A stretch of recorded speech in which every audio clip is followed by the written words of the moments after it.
સિંહ રાશિવાળા સૂર્યગ્રહણનો સમય આવી ગયો છે। યાદ રાખજો, જ્યારે સૂર્ય પર છાયા પડે છે તો અસર સીધી તમારા આત્મવિશ્વાસ પર અને તમારા નિર્ણયો પર પડે છે। એક ખોટું પગલું નુકસાનને લાંબુ કરી શકે છે, પણ જો તમે હમણાં સંભળાઈ ગયા તો આ જ સમયે તમને સૌથી આગળ પણ લઈ જઈ શકે છે। આમ તો 17 ફેબ્રુઆરીએ લાગનારું આ સૂર્યગ્રહણ ભારતમાં સીધું દેખાશે નહીં, પણ તેનો અર્થ બિલકુલ નથી કે તેની અસર નહીં થાય। ગ્રહણ માત્ર આંખોથી જોવાની વસ્તુ નથી, આ એક ગહન બ્રહ્માંડીય ઘટના છે। જ્યારે પણ સૂર્યગ્રહણ થાય છે તો તેનો સીધો અર્થ એ થાય છે કે સૂર્ય રાહુ કેતુના અક્ષ પર આવી ગયા છે, એટલે કે સૂર્ય અને રાહુ અત્યંત નજીક આવી ગયા છે। અને જ્યારે આવો સંયોગ બને છે તો તે માત્ર આકાશમાં જ નહીં પણ આપણી ચેતના, આપણા કર્મક્ષેત્ર અને આપણા ભાગ્ય ક્ષેત્રમાં પણ હલચલ પેદા કરે છે।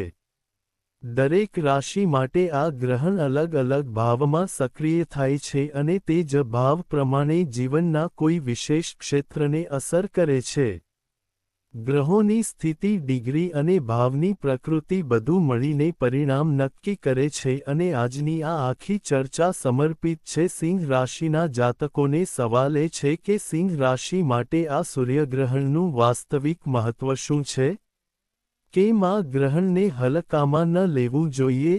કઈ ભૂલો એવી છે જે આ સમયે બિલકુલ ન કરવી જોઈએ? જુઓ, જો રાશિફળ આપણને માત્ર એટલું સંકેત આપી દે કે આવનારા સમયમાં જીવનનું કયું ક્ષેત્ર વધુ સંવેદનશીલ રહેશે, તો પણ આપણે સજગ થઈ શકીએ છીએ। અને જે વ્યક્તિ સજગ હોય છે તે ભયભીત નથી થતો। ખતરો કે પડકાર જીવનમાં કોઈ પર પણ આવી શકે છે, પણ જે તૈયાર હોય છે તે સ્થિતિનો સામનો મજબૂતીથી કરે છે, ગભરાઈને નહીં પણ સમજદારીથી। જો આપણે તેને ગોચરની દ્રષ્ટિએ સમજીએ તો ગ્રહણની અસર માત્ર એક દિવસની નથી હોતી, લગભગ એક મહિનાની અવધિ સુધી તેની સૂક્ષ્મ અસર રહે છે। 17 ફેબ્રુઆરીએ ગ્રહણ થઈ રહ્યું છે, પણ તે પછી સૂર્ય લગભગ 14મી 15 માર્ચ સુધી તે જ અક્ષ પર તે જ ભાવમાં પ્રભાવી રહેશે, એટલે કે લગભગ મધ્ય માર્ચ સુધી આ ગ્રહણની ઊર્જા સક્રિય ગણાશે। હા, એ જરૂર છે કે 17 ફેબ્રુઆરીની આસપાસના 10મી 12 દિવસ તેની અસર થોડી વધુ તીવ્ર અનુભવાઈ શકે છે। તે પછી ધીમે ધીમે સૂર્ય આગળ વધશે અને અસર ક્રમશઃ ઓછી થતી જશે। તો સિંહ રાશિવાળા માટે આ સમય કયા ક્ષેત્રમાં બદલાવ, સાવધાની કે સજગતાની માંગ કરી રહ્યો છે? જીવનનું કયું સેક્ટર વધુ સંવેદનશીલ રહેશે અને તમારે કયા ઘનશ્યોમાં વિશેષ સમજદારી બતાવવી પડશે? આવો હવે વિસ્તારથી સમજીએ સિંહ રાશિ પર આ સૂર્યગ્રહણની વાસ્તવિક અસર, પણ તે પહેલા કોમેન્ટ બોક્સમાં સાચા દિલથી લખો, જય સૂર્યદેવ, જય શનિ મહારાજ, અને વિડીયોને એક લાઇક કરી વિડીયોને હાઇપ કરવાનું ભૂલશો નહીં। દોસ્તો, ચેનલ પર નવા છો તો સબસ્ક્રાઇબ કરી લો। સિંહ રાશિવાળા, ધ્યાનથી સાંભળો, જ્યારે પણ ભવિષ્યમાં ક્યારેય સૂર્યગ્રહણ લાગે, ભલે તે ભારતમાં દેખાય કે ન દેખાય, સિંહ રાશિવાળાઓએ તેને હલકામાં ન લેવું જોઈએ। આ વાત હું કોઈ ડરને કારણે નથી કહેતી, પણ એક જ્યોતિષીય સિદ્ધાંતના આધારે કહું છું, કારણ કે સિંહ રાશિનો સ્વામી છે સ્વયં સૂર્ય, અને જ્યારે રાશિ સ્વામી પર જ ગ્રહણ લાગે તો તેની અસર અવશ્ય માનવામાં આવે છે। સિંહ રાશિ સૂર્યની પોતાની રાશિ છે। કાળપુરુષની કુંડળીમાં 12 રાશિઓ છે અને દરેક રાશિને એક ગ્રહનું સ્વામિત્વ આપવામાં આવ્યું છે। સિંહ રાશિ સૂર્યની એકમાત્ર રાશિ છે, એટલે કે અહીં સૂર્ય પોતાના પૂરા પ્રભાવ સાથે કાર્ય કરે છે। પણ તમારે એ પણ યાદ રાખવું જોઈએ કે 18 મે 2025મી સિંહ રાશિ પર કેતુની અસર સક્રિય છે। કેતુ ધીમે ધીમે ઊર્જાને અંદરથી ઘટાડે છે। તે વસ્તુઓને છીનતો નથી દેખાતો, પણ અંદર જ અંદર આત્મબળ, સ્પષ્ટતા કે સ્થિરતાને કમજોર કરી શકે છે। હવે આ સ્થિતિને જોડીને જુઓ, રાશિ સ્વામી સૂર્ય પહેલેથી કેતુના પ્રભાવમાં અને હવે સૂર્ય પર જ ગ્રહણ લાગી રહ્યું છે, તો તેનો સીધો અર્થ એ થયો કે અસર સિંહ રાશિ પર અવશ્ય પડશે. સવાલ એ છે કે ક્યાં પડશે? બે સ્તર પર અસર સમજો. પહેલું, જે ભાવનો સૂર્યસ્વામી છે. બીજું, જે ભાવમાં ગ્રહણ લાગી રહ્યું છે. સિંહ રાશિ માટે સૂર્ય લગ્નેશ છે. લગ્નનો અર્થ શું છે? તમારો સ્વભાવ, તમારું સ્વાસ્થ્ય, તમારી વર્તમાન દિશા, તમારો આત્મવિશ્વાસ, તમારી દિનચર્યા, તમારું વ્યક્તિત્વ, તમારું માન સન્માન, એટલે તમારી આખી પર્સનલ એનર્જી. તો પહેલી અસર તમારા સ્વાસ્થ્ય, આત્મબળ અને માનસિક સ્પષ્ટતા પર દેખાઈ શકે છે. હવે બીજું પાસું, આ ગ્રહણ તમારી રાશિથી સપ્તમ ભાવમાં લાગી રહ્યું છે. સપ્તમ ભાવ શું છે? વિવાહ, જીવનસાથી, બિઝનેસ પાર્ટનરશિપ, સાર્વજનિક છબી, સમાજમાં પહેચાન, કોન્ટ્રાક્ટ, ડીલ. અહીં સુધી કે મુસાફરી અને ટિકિટ જેવી બાહ્ય પ્રવૃત્તિઓ પણ આ ભાવથી જોવામાં આવે છે. તો સાફ શબ્દોમાં કહીએ તો આ ગ્રહણની મુખ્ય અસર બે ક્ષેત્રો પર રહેશે. એક, તમારું વ્યક્તિગત આત્મબળ અને સ્વાસ્થ્ય. બીજું, તમારા સંબંધો અને પાર્ટનરશિપ. હવે ગ્રહસ્થિતિને થોડી વધુ ગહેરાઈથી સમજીએ. આ ગ્રહણ કુંભ રાશિમાં લાગી રહ્યું છે, જે વાયુતત્વની રાશિ છે. વાયુતત્વ વિચારો, સંવાદ, સામાજિક સંપર્ક અને માનસિક પ્રવૃત્તિ સાથે જોડાયેલું છે. સૂર્ય આત્મવિશ્વાસનો કારક છે અને રાહુ ભ્રમ, ગેરસમજ, અતિ આકર્ષણ અને ખોટી ધારણાનો. હવે વિચારો, જ્યારે આત્મવિશ્વાસ રાહુના પ્રભાવમાં આવી જાય તો શું થાય છે? જો આત્મવિશ્વાસ સાચી દિશામાં હોય તો વ્યક્તિ શિખરને સ્પર્શી લે છે, પણ જો આત્મવિશ્વાસ ખોટી દિશામાં ચાલ્યો જાય તો તે જ વસ્તુ જોખમ બની જાય છે. માન લો કોઈ વ્યક્તિ કોઈ ખોટા નિર્ણયને જ પૂરેપૂરો સાચો માની બેસે. તે એટલો આશ્વસ્ત થઈ જાય કે તેને લાગે હું બિલકુલ સાચો છું, બાકી બધા ખોટા છે, અને તે આંખ બંધ કરીને તે જ દિશામાં પગલું ભરી દે. તો શું થશે? હોઈ શકે કે તે એક જ ચાલમાં ખૂબ મોટો દાવ રમી દે. હોઈ શકે કે તે બધું દાવ પર લગાવી દે, પૈસા, પ્રતિષ્ઠા, રિશ્તો. અને જો પછી વાસ્તવિકતા કંઈક બીજી નીકળે તો નુકસાન પણ મોટું થઈ શકે છે. આ જ કારણ છે કે આ સૂર્યગ્રહણ દરમિયાન તમારી સોચ, તમારા નિર્ણયો, તમારો આત્મવિશ્વાસ, આ બધું સૌથી વધુ અસરગ્રસ્ત થઈ શકે છે. આ સમયે જરૂર છે સંતુલનની, જલ્દબાજી નહીં. આત્મવિશ્વાસ રાખજો પણ અંધવિશ્વાસથી બચજો. આજ આ ગ્રહણનો સૌથી મોટો સંદેશ છે.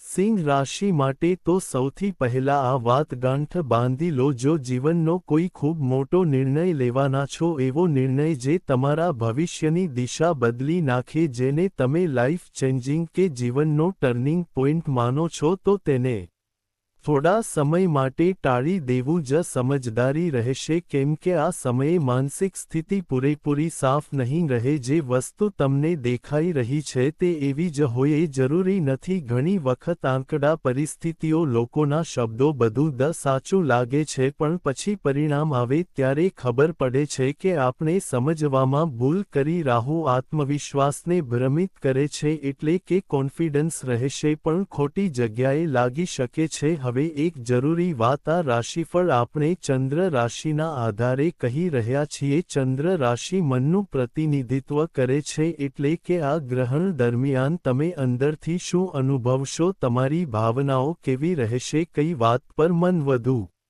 પ્રતિક્રિયા આપશે, આ બધું ચંદ્રથી જોવામાં આવે છે. હવે વાત કરીએ તમને અનુભવ શું થશે. સૂર્ય આત્મવિશ્વાસનો કારક છે, રાહુ ભ્રમ અને માયાજાળનો. તો હોઈ શકે કે સાચા કામ માટે તમારો આત્મવિશ્વાસ ઘટી જાય. માન લો કોઈ મોટો અવસર તમારી સામે આવ્યો છે, એવો અવસર જે તમારી આર્થિક સ્થિતિ સુધારી શકે, તમારી વર્તમાન પરેશાનીઓ ખતમ કરી શકે, પણ તે કામ માટે તમારે મજબૂત પ્રસ્તુતિ આપવી પડે, સામેવાળા પર પહેલી અસર પાડવી પડે, અને તે જ સમયે તમારું મોટિવેશન ડાઉન થઈ જાય. અંદરથી અવાજ આવે કે પતા નહીં થઈ શકશે કે નહીં. તો આ જ ગ્રહસ્થિતિની અસર હોઈ શકે છે.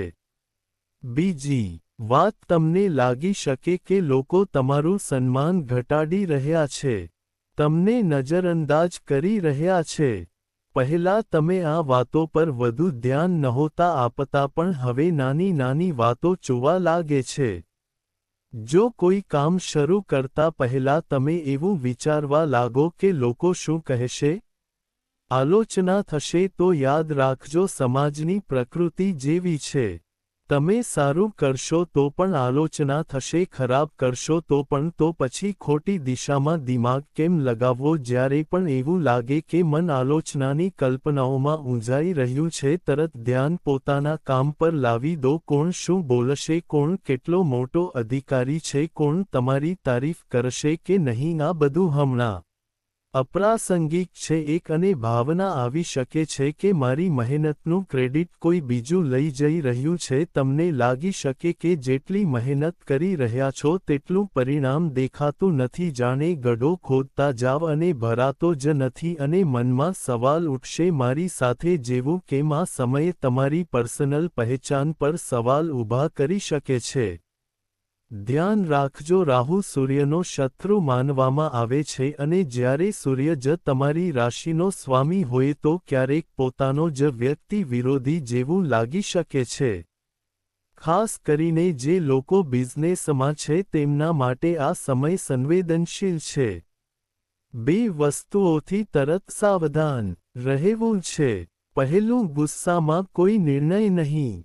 જો કોઈ વાતથી ખૂબ ક્રોધ આવી ગયો છે, મન આહત છે, તો ત્યાં સુધી કોઈ મોટું કામ હાથમાં ન લો જ્યાં સુધી મન શાંત ન થાય. ઉદાહરણ તરીકે પતિ પત્નીમાં બહેસ થઈ અને તે જ સમયે કોઈ મોટો ક્લાયન્ટ આવી ગયો. જો તે જ માનસિક સ્થિતિમાં તમે વાત કરશો તો સામેવાળા પર નકારાત્મક અસર પડી શકે છે. બીજું, તરત રિએક્શન ન આપો. સિંહ રાશિનો સ્વભાવ થોડો ડોમિનેટિંગ હોય છે. તેમને સચ જાણવું જરૂરી લાગે છે. જો કોઈ જૂઠ બોલે કે કંઈક છુપાવે તો આ તરત પ્રતિક્રિયા આપે. પણ હમણાં દરેક ઘટનાનું કારણ એવું નહીં હોય જેવું પહેલી નજરે દેખાય છે. ક્યારેક સાચા ઉદ્દેશથી પણ કોઈને કઠોર નિર્ણય લેવો પડે છે. તેથી સાંભળો, વિચારો, પછી પ્રતિક્રિયા આપો. યાદ રાખજો, આ એક અસ્થાયી તબક્કો છે. તમને લાગી શકે કે માન સન્માન પર ગ્રહણ લાગી ગયું છે. પરિવારમાં, સમાજમાં, કાર્યક્ષેત્રમાં પણ આ સ્થાયી નથી. કેતુની અસરથી સિંહ રાશિ પહેલેથી જ અંદરથી બદલાવ અનુભવી રહી છે. કેટલાક લોકો અત્યંત ધારક થઈ ગયા છે. કેટલાકનું મન સંસારથી ઉચાટ થઈ રહ્યું છે. કેટલાકને બધું નિરર્થક લાગવા લાગ્યું છે. આ બધું તમારી કુંડળીમાં કેતુની સ્થિતિ પર આધાર રાખે છે. હવે સપ્તમ ભાવની વાત, વિવાહ, પાર્ટનરશિપ, સાર્વજનિક છબી. લગ્ન કરેલા લોકોએ નાની વાતને મોટો ઝઘડો બનતો અટકાવવો પડશે. શંકા અને ભ્રમથી બચવું પડશે. દરેક સૂચના પર તરત વિશ્વાસ ન કરવો, પણ બિનકારણ સંદેહ પણ ન કરવો. જો શંકાની સ્થિતિ બને તો શાંત થઈને તથ્ય જાણો, અનુમાનથી નિર્ણય ન લો. અવિવાહિત લોકો જો લગ્નની વાત ફાઇનલ કરી રહ્યા હોય તો થોડો સમય લેવો સારો રહેશે. જે દેખાઈ રહ્યું છે તે આખી તસવીર નથી હોઈ શકતી. બિઝનેસવાળા માટે નવી પાર્ટનરશિપ કે નવો કોન્ટ્રાક્ટ મિડ-માર્ચ સુધી ટાળવો સારો છે. જો પહેલેથી સાજેદારી હોય તો પારદર્શિતા રાખો, કંઈ છુપાવશો નહીં અને સામેવાળા પાસેથી પણ સ્પષ્ટતા માંગો. નોકરી પેશા લોકોએ બોસ કે સિનિયર સાથે ડીલ કરતી વખતે શબ્દો પર નિયંત્રણ રાખવું પડશે. પબ્લિક ડીલિંગ, સોશિયલ મીડિયા, દરેક જગ્યાએ ઇમેજનું ધ્યાન રાખો. વિદેશ કે એમએનસીમાં કામ કરનારાઓને અચાનક બદલાવનો ઝટકો લાગી શકે છે. શરૂઆતમાં તણાવ રહેશે પણ પછી તે જ બદલાવ લાભદાયક પણ સાબિત થઈ શકે છે. સ્વાસ્થ્યની વાત કરીએ તો હૃદય, આંખો, સિર દુખાવો, થાક, એસિડિટી, આ બધા પર ધ્યાન રાખો.